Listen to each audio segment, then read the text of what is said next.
ээжний шорон хайзадлах эр бор харцэнуудaan цэцэн засуулын дуудах цол сүлэлдэнхэн орчлоод аврагын химэрдор хөхөт хингэр өлмидэж аньсан нойтон төмний зүрхэн хүлгэн цаадаг. Хамаг Монголын уулас энэ зүрөө өнжилж хайлгсан мөрний урсгал энэ зүрөө иргэдэг.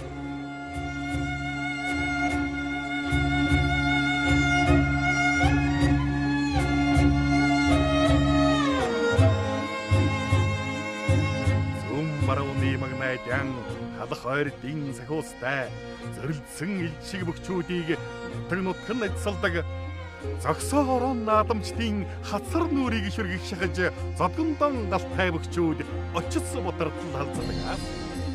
Юурхэж томхын уулуур дээр хүүгийн хэмбэртгийг сонссон ичи аав яран цацал халав амбулаалдаг. Аргадан өсгсөн аав ээжийн хүүдэн өргсөн цацлыг амсаж нэгэнтэн үзвэл таван тонцгийг байдаг. Агсал салхитай талаас хүүгийн төшөлтөдний алгандан бөөцөлсөн баянан таван хөшөө мадаг.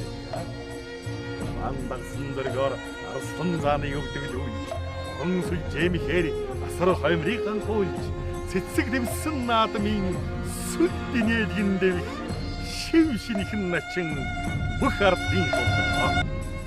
Асмөнгөн сомзор хайхагдан бууж татж тавьсан номны ичэр амраагүй байхад таван далай цалигдуулж тавын даваа хилдэг тавлин заяг ан тэгшид гэж Монгол хүн боожардаг.